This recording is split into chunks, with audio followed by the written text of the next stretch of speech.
ایک دوست نے اپنے ایک دوسرے دوست سے قرض لیا اور قرض لینے کے بعد جو ٹائم تھا وہ پورا ہو گیا. اب پیسے اس نے نہیں لوٹائے. بڑی کوشش کی اس نے کہ بھائی میری رقم واپس دے دیں. اس نے نہیں دیا. اب وہ یہ کیس لے کر عدالت میں چلا گیا اور جج صاحب سے جا کر اس نے کہا کہ اس نے میرے پیسے دینے اور یہ میری رقم نہیں لوٹا رہا. تو جج صاحب نے کہا کہ تمہارے پاس 30 دن ہیں، ودن 30 days تم نے اس کے پیسے واپس لوٹانے ہیں، ورنہ پھر تمہارے خلاف فیصلہ ہو جائے گا. تو وہ شخص گھر گیا. اب اس نے کیا کیا، اس نے صبح سے لے کر شام تک درود پاک پڑھنا شروع کر دیے. 1 دن 2 دن 3 دن 27 دن ہو گئے. وہ درود پڑھتا رہا اور انتظار کرتا رہا. پیسے تو تھے نہیں، 30ویں دن عدالت میں پیش ہونا تھا. 27 دن گزر گئے، 28ویں رات آ گئی. خواب میں اس کو کسی نے آواز دی کہ گھبراؤ نہیں، تمہارا قرض ادا ہو جائے گا. اگلے دن پھر درود پاک پڑھتا رہا. اب نبی پاک کی خواب میں زیارت ہوئی. آقا علیہ الصلوۃ والسلام تشریف لائے. فرمائے گھبراؤ نہیں، تمہارا قرض ادا ہو جائے گا. تم علی بن عیسیٰ وزیر کے پاس جاؤ اور اس سے کہو وہ تمہارا قرض ادا کر دے گا. اب جب صبح اٹھا تو بہت خوش کہ نبی پاک کی زیارت مجھے ہو گئی.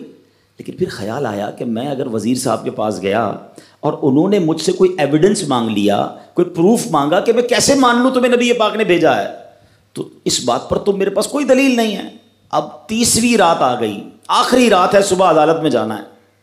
درود پاک پڑھتے پڑھتے سو گیا. سرور کائنات علیہ الصلوۃ والسلام نے خواب میں پھر کرم فرمایا.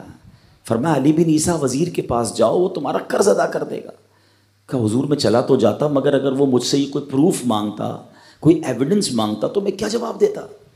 پیارے آقا علیہ الصلوۃ والسلام نے فرمایا کہ ایسا کرو، اسے یہ کہنا کہ آپ کا ایک راز ہے جو آپ جانتے ہیں اور رب جانتا ہے، اور وہ راز یہ ہے کہ آپ روزانہ فجر کے بعد 5000 بار درود پاک پڑھتے ہیں، اور جب تک درود پاک مکمل نہیں ہوتے آپ کسی سے بات نہیں کرتے. اب جب صبح اٹھا تو بہت مطمئن کہ اب تو دلیل بھی آ گئی ہے. پہنچ گیا صبح صبح علی بن عیسیٰ وزیر کے پاس. اس کا دربار لگا ہوا ہے. اس نے پیغام بھجوایا کہ میں علی بن عیسیٰ وزیر صاحب سے اکیلے میں ملنا چاہتا ہوں، پیغام لایا ہوں. درباری نے آ کر پوچھا، وزیر صاحب پوچھ رہے ہیں کس کا پیغام لایا ہو؟ کہا میں نبی پاک علیہ الصلوۃ والسلام کا پیغام لایا ہوں. فوراً وزیر صاحب نے بلا لیا. کہا فرمائیے. کہ مجھے میرے آقا علیہ الصلوۃ والسلام نے کہا ہے کہ آپ میرا قرض ادا کر دیں. میں 3000 دینار کا مقروض ہوں. Today is the last day in the court. آج مجھے کورٹ میں پیش ہونا ہے. اگر آج میں نے اپنا قرض ادا نہ کیا تو مجھے جو ہے وہ سزا ہو سکتی ہے. علی بن عیسیٰ کہتا ہے میں بالکل آپ کا قرض تو ادا کر سکتا ہوں، مگر مجھے کیسے پتہ چلے، کوئی دلیل ہے، کوئی پروف ہے کہ آپ کو نبی پاک علیہ الصلوۃ والسلام نے بھیجا ہے؟ کہتا ہے ہاں، خالی ہاتھ نہیں آیا، آقا نے دلیل بھی عطا فرمائی ہے. اچھا بتائیے کیا دلیل ہے؟ کا دلیل یہ ہے کہ آپ کا ایک راز ہے جو صرف آپ جانتے ہیں اور آپ کا رب جانتا ہے. 5000 ٹائمز ڈیلی آپ درود پاک پڑھتے ہیں فجر کے بعد، اور جب تک یہ درود پورے نہیں ہوتے آپ کسی سے بات نہیں کرتے. آپ ذرا پہلے تھوڑی دیر کے لیے امیجن کریں کہ جو وزیر 5000 بار روز درود پڑھتا ہوگا وہ عاشق رسول کیسا ہوگا. اس کی تو لاٹری نکل آئی نا، وہ تو خوشی سے جھوم اٹھا، کہتا ہے مرحبا یا رسول اللہ، میرے درود پاک قبول ہو گئے، بہت خوش. اب ابھی بیٹھے ہیں آپ. کمرے میں گیا، واپس آیا اور 3000 نہیں 9000 دینار لے کر آیا. کہتے 3000 تو نبی پاک کا حکم، مرحبا یا رسول اللہ، 3000 اور لیجیے، آپ نے اتنی اچھی خبر مجھے سنائی، اتنا پیارا خواب سنایا، آپ کے قدم میرے گھر تک آئے، اور 3000 مزید لے جائیے، اس سے اپنے بچوں کے لیے کوئی کاروبار شروع کیجیے، اور ایک وعدہ بھی کیجیے زندگی میں آئندہ جب بھی آپ کو کوئی ضرورت پڑے گی نا، آپ میرے پاس آئیں گے، میں آپ کا بھائی ہوں. اب یہ دیوانہ بڑا خوش ہو کر عدالت پہنچا.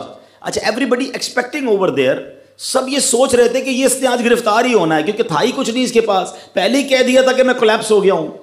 اب عدالت میں جاتے ہی اس نے 3000 دینار جج صاحب کو دے دیے کہ صاحب اس کا میرا قرضہ ادا کر دیں، میں جو ہے وہ اپنے قرضے سے بری ہونا چاہتا ہوں.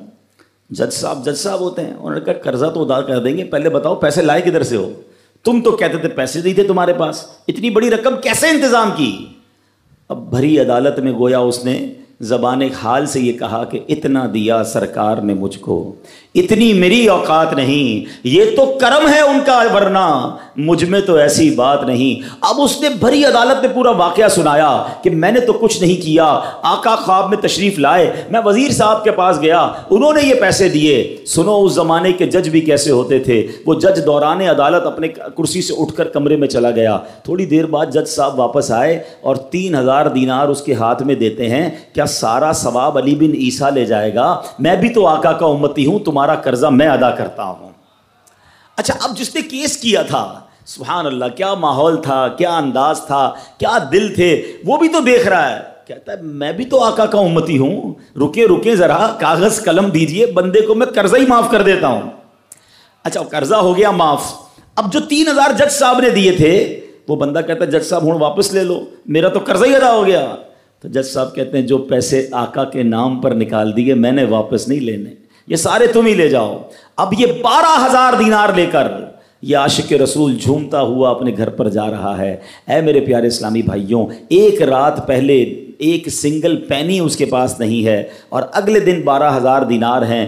درود پاک وہ وظیفہ ہے جو دل سے پڑھا جائے تو سبحان اللہ یہ مصیبتوں کو ٹالنے والا وظیفہ ہے، یہ پریشانیوں کو دور کرنے والا وظیفہ ہے۔ اور یہ میں نہیں کہہ رہا، خود سرور کائنات علیہ الصلوۃ والسلام کی حدیث ہے جس کا مضمون ہے کہ جو پریشانیوں میں ہو، جو مصیبتوں میں ہو، اس کو چاہیے کہ مجھ پر درود پڑھے، کہ درود پریشانیوں کو لے جاتا ہے، مصیبتوں کو لے جاتا ہے۔ ایک شاعر نے کیا خوب لکھا ہے، اور واقعی حق لکھا ہے، ہر درد کی دوا ہے صلی علی محمد، ہر درد کی دوا ہے صلی علی محمد، تعویذ ہر بلا ہے صلی علی محمد۔ تو ہمیں چاہیے، خاص طور پہ ربیع الاول کا مہینہ ہے، کثرت سے درود پاک پڑھیں۔